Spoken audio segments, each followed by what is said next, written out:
ఇటీవల మృతి చెందిన journalist cooperative housing society managing committee సభ్యురాలు మరియు సీనియర్ యాంకర్ స్వేచ్ఛ మృతి పట్ల సొసైటీ ఆవరణలో జరిగిన సంతాప సభలో పలువురు సభ్యులు ఘనంగా నివాళులర్పించారు.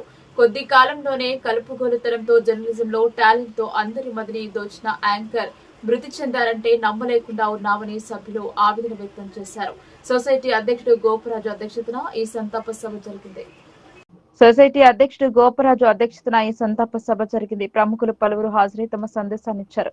అధ్యక్షత వహిస్తూ గోపరాజు మాట్లాడారు. తమ సహచర సభ్యురాలైన స్వేచ్ఛ అకాల మృతి చెందడం తమను ఎంతగానో బాధను కలిగించిందని చెప్పారు. కష్టపడే తత్వం, అన్ని రంగాలపై అవగాహన, చురుకుదనం, ఎలాంటి సవాళ్లనైనా ఎదుర్కొనే తత్వం ఆమెకే సొంతమని గోపరాజు వ్యాఖ్యానించారు.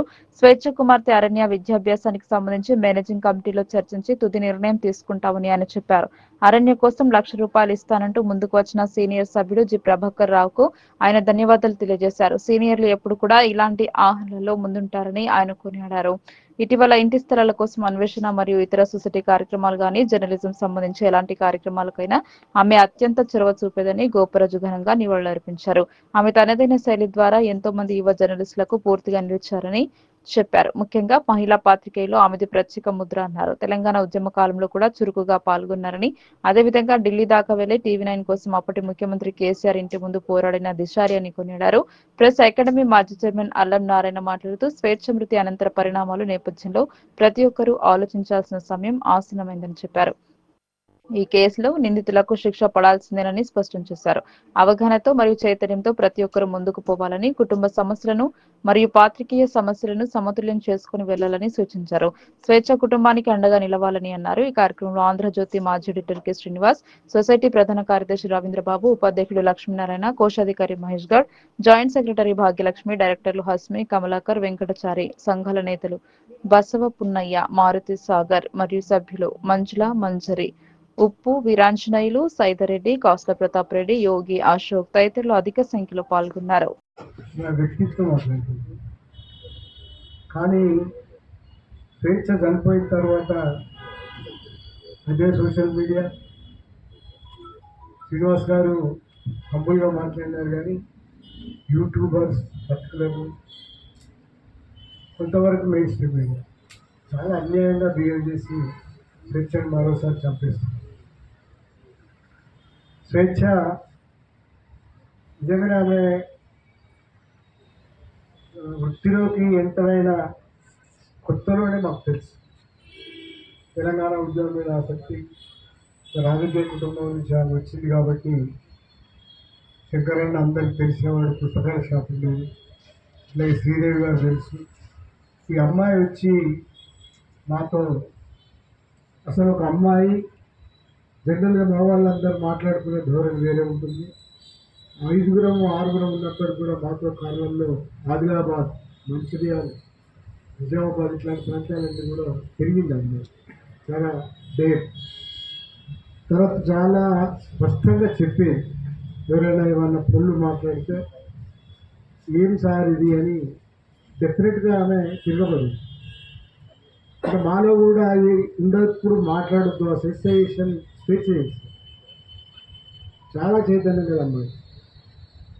అప్పుడు తెలుసు మాకు, అప్పటి నుంచి దాదాపుగా చనిపోయేదాకా కూడా మాతో చేరాలని అమ్మాయి. నేను డాడీ అనేది నిజంగా కూడా షేర్ చేసుకునేది. ఈ ఒక్క విషయం తప్ప అన్నీ షేర్ చేసుకునేది. కష్టాలు సుఖాలు చెప్పుకునేది.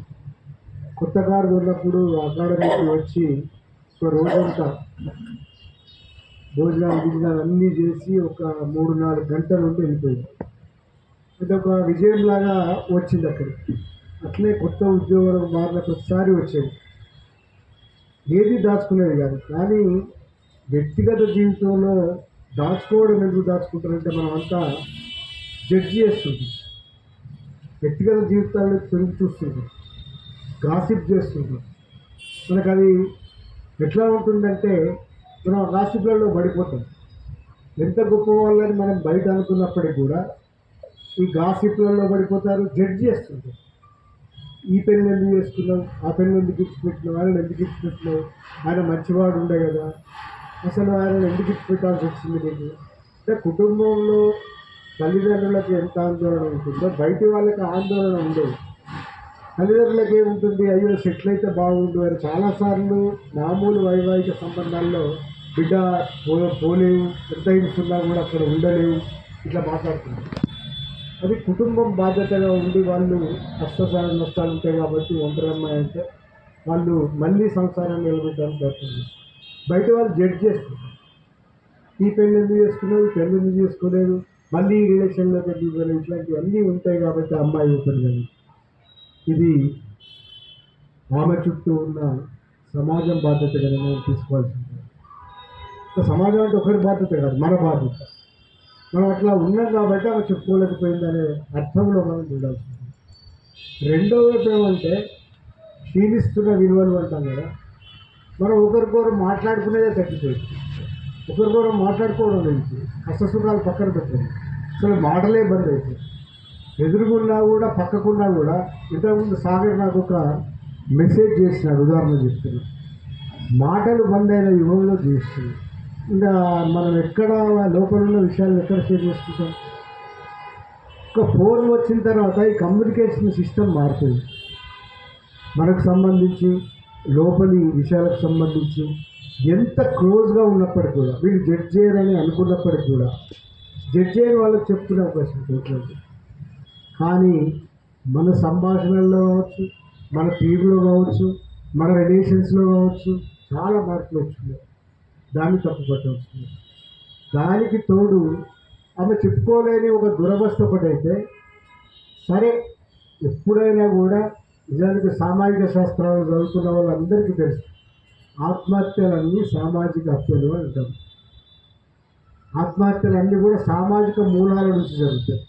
ఈ సామాజిక మూలాలలో మనకుండే వైవాహిక వ్యవస్థ, దానికి ఉండే పవిత్రత, ఇంకో రిలేషన్ అయితే ఉండే ఒక వెగటు, మనుషుల్ని చిన్నగా చూడడం, విడాకులు తీసుకున్న వాళ్ళని కూడా చిన్నగా చూసే ఒక సొసైటీలో మనకు చూస్తుంది.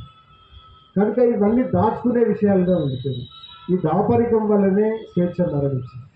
ఈ దాపరికం లేకుండా ఉండే పరిస్థితి బయట లేదు. మనం చెప్పుకోలేకపోయింది. ఈ ఒక్క విషయం తప్ప అన్నీ షేర్ చేసుకున్నారు. ఉద్యమాల గురించి షేర్ చేసుకున్నారు, ఆమె రాసిన కవిత్వం గురించి షేర్ చేసుకున్నది, ఆమె ఎట్లాంటి ఆలోచన చేస్తున్నారో షేర్ చేసుకున్నది, అన్నీ షేర్ చేస్తున్నాము. ఈ ఒక్క విషయం షేర్ చేసుకునే పరిస్థితులు లేకపోవడం అనేది ఆమెను పొగ్గదీసి ఉంటుంది. అందుకు సొలేస్ లేదు, బెల్ట్ లేదు, ఒక కిటికీ లేదు, ఒక విండో లేదు. దీనివల్ల బహుశా ఆ క్షణం గడిస్తే ఆత్మహత్యలు ఎప్పుడైనా ఒక క్షణం పని, ఆ క్షణం గడిస్తే బతికేది. కానీ ఆ క్షణం గడవలేదు కాబట్టి ఏ ఒత్తిడిలో తెలియదు.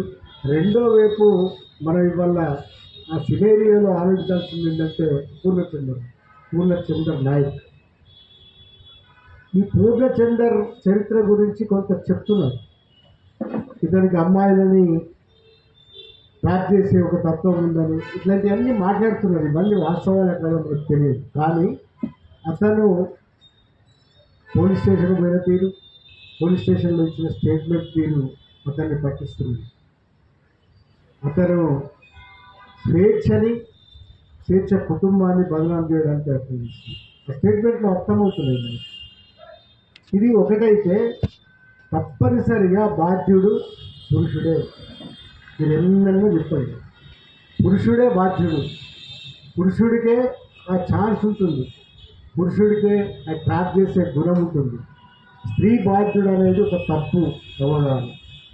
అందువల్ల పూర్ణచందర్ అనేవాడిని తప్పనిసరిగా ఈ కేసులో శిక్షించాల్సింది. ఇది ముఖ్యమైన పరిణామం.